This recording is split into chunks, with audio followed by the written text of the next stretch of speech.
My name is Samuel Hartman. I'm 74 years old. And on that quiet afternoon in the fall of 2024, standing in the living room of the suburban Ohio home I'd built back in the early 1980s, I felt the ground shift beneath me, not from another minor stroke, but from words my own son spoke as calmly as if he were commenting on the... He didn't raise his voice. He didn't slam a door or pace the room. Daniel just stood there, arms crossed, staring at the flat-screen TV mounted where my old bookshelf used to be, and said, "This house isn't really yours anymore." Those words hung in the air like dust motes in the slanting sunlight. The same sunlight that had streamed through these windows for over 40 years. The windows I'd measured, cut, and installed myself during long weekends when gas was still under $1 a gallon and Ronald Reagan was... I asked him to repeat it, thinking maybe my hearing aid was acting up again. He did without emotion. "Illegally, it's in my name. You know that." Of course I knew. I'd signed the quitclaim deed myself, back in 2012, after Eleanor's funeral.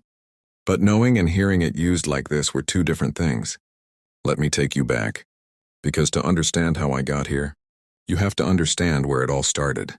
I grew up in a small mill town in western Pennsylvania during the 1950s. My father worked at the steel plant. 12-hour shifts, coming home black with soot. We lived in a company house, 2 bedrooms, 1 bath.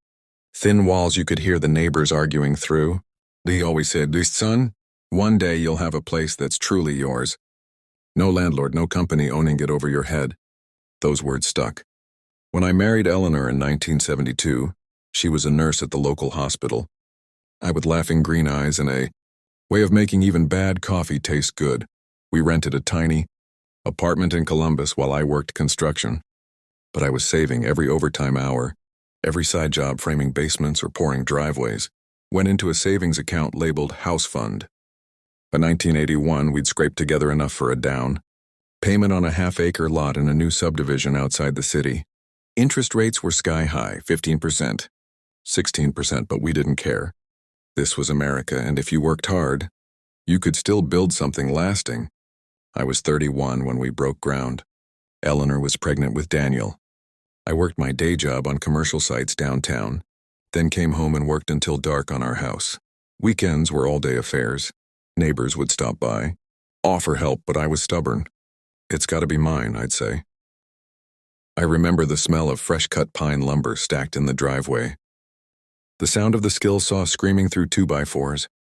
The way my hands blistered. And then calloused over.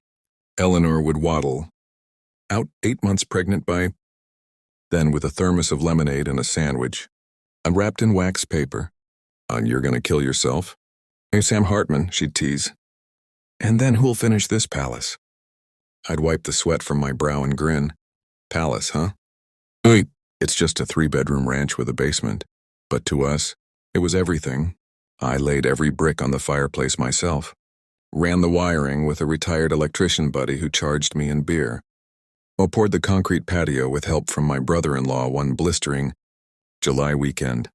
When the last shingle went on the roof, we had a party, cheap beer, hot dogs on the grill that wasn't even hooked up yet. And Eleanor crying happy tears as she stood in what would become our kitchen.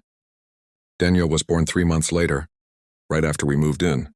We brought him home from the hospital to a house that still smelled of fresh paint and new carpet. His crib went in the smallest bedroom, the one with the window overlooking the backyard, where I'd later plant the maple tree that still stands today. Those early years were golden. I advanced at work, became a site foreman, then a project manager. Eleanor went back to nursing part-time once Daniel started school. Summers meant little league games, cookouts with neighbors, 4th of July fireworks visible from our front porch.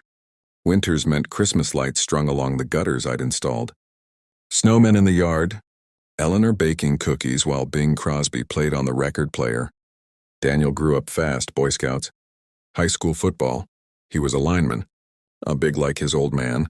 Prom in a rented tuck standing awkwardly on that same driveway, where he'd learned to ride a bike.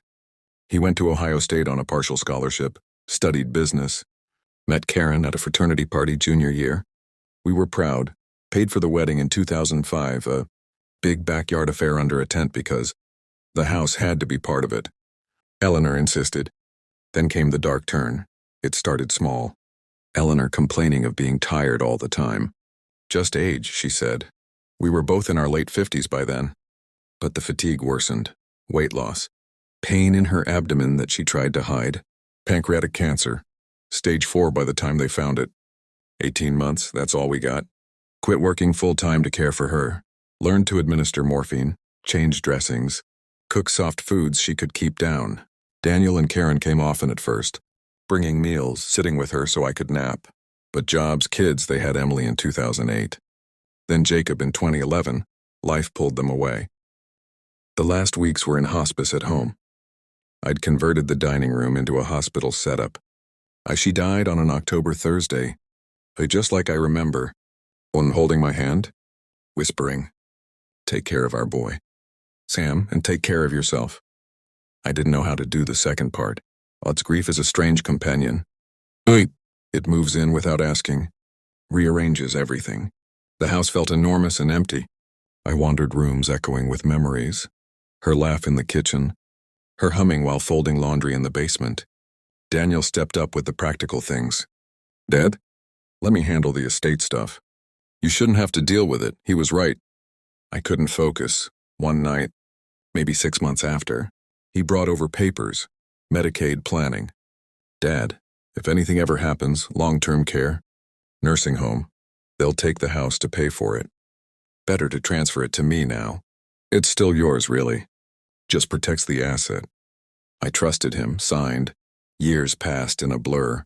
I kept the yard mowed, the gutters cleaned, fixed things as they broke, the water heater in 2015, the roof after that bad hailstorm in 2018. Social Security and my pension kept me comfortable. I joined a seniors group at the community center, played cards on Tuesdays, volunteered at the food bank, then the stroke in early 2023. Mild.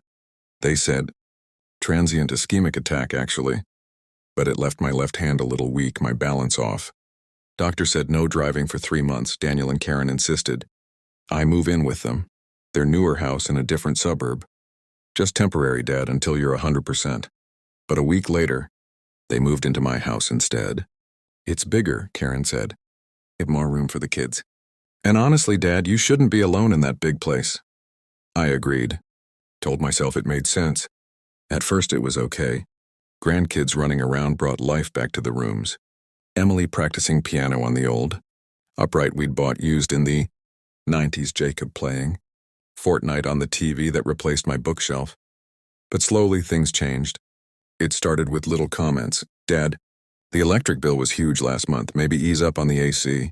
Grandpa, your stuff is kind of cluttering the garage. My recliner, the one Eleanor bought me for Father's Day, $9.95, got moved to the basement because it doesn't match the living room anymore. My workshop tools got boxed up. Safety issue. Dad, what if one of the kids gets hurt? Then my bedroom, the master. I'd shared with Eleanor for decades, became perfect for the kids. Playroom. I was offered the basement room. Dark low ceiling, single small window high up. Then the financial ask started creeping in. First, could you help with groceries this month? Daycare costs went up. Then, the minivan needs new tires. Any chance your pension check could cover it? I paid. Social Security direct deposit made it easy. One evening, I heard Karen on the phone in the kitchen. Yeah, he's got no other options. And that monthly check really helps with the mortgage we took out for the boat. I stood frozen outside the door. The final conversation came on a Sunday after church. They'd started going to a bigger megachurch across town. I stayed home because stairs were hard now. Daniel cornered me in the living room. Dad, we need to talk boundaries. This is our house legally. Karen and I decide things, decor, repairs, guests. You live here as our guest. Basically, guest. In the house I'd poured my life into. And just so we're clear, this house isn't really yours anymore. That night I couldn't sleep. Stared at the basement ceiling, listening to the furnace kick on. The next morning, I told them I was going for a walk. Took the bus downtown instead, to the county library. The senior services desk connected me with Elaine, a housing advocate with kind eyes and a stack of resources. She listened for an hour as I poured it out. "Mr. Hartman," she said, "you have options. Your Social Security and pension are yours. There are beautiful independent living communities. Ridgeview Commons out by the reservoir, for instance. Affordable, safe, active. Many veterans and retirees just like you." I took the brochures. That afternoon, I had a friend from Cards Club drive me to see Ridgeview. It was like breathing fresh air after years underwater. Manicured grounds, walking paths around a small lake, community center with pool tables, library, exercise room, apartments my age, some older, sitting on benches feeding ducks, playing cards on patios, laughing. No one telling them to turn down the TV. I applied that week. Income qualified easily. Moved in 3 weeks later with one suitcase and a few boxes. Daniel was stunned. "Dad, this is crazy. You're throwing away family." "No," I said, loading the last box into my friend's truck. "I'm choosing dignity." Karen tried tears. "What will people think?" "Let them think," I replied. The grandkids hugged me goodbye, confused. I promised visits. My apartment at Ridgeview is small, 700 square feet, but it's mine. I arranged the furniture myself, hung pictures of Eleanor on the walls, put my recliner by the balcony door overlooking the water. I sleep through the night now. No footsteps overhead at 2 a.m., no sighs when I make coffee too early. I joined the men's coffee group mornings, play euchre twice a week, started woodworking again in the community shop. They have tools, safety classes. Daniel called after a month, voice tight. "Bills are tough without your help." I let silence sit a moment. That's not my concern anymore. He visited once, 6 months later. Looked worn. Admitted they'd overextended. New cars, vacations. My contributions had been propping it up. "I'm sorry, Dad, I didn't. See how we made you feel, replaceable. We talked for 2 hours. I didn't absolve him easily. Forgiveness takes time. But we're rebuilding slowly. He visits now without asking for money. Grandkids come for weekends sometimes. I take them fishing on the lake here. I still drive past the old house occasionally. New paint, different landscaping. Someone else's life there now. I don't feel loss. I feel free. America taught me you can build your future with hard work. It also taught me, later than I wished, that sometimes you have to rebuild it again. Even at 74. A house is brick and mortar, lumber and nails. A home is where no one makes you feel small. I have mine now.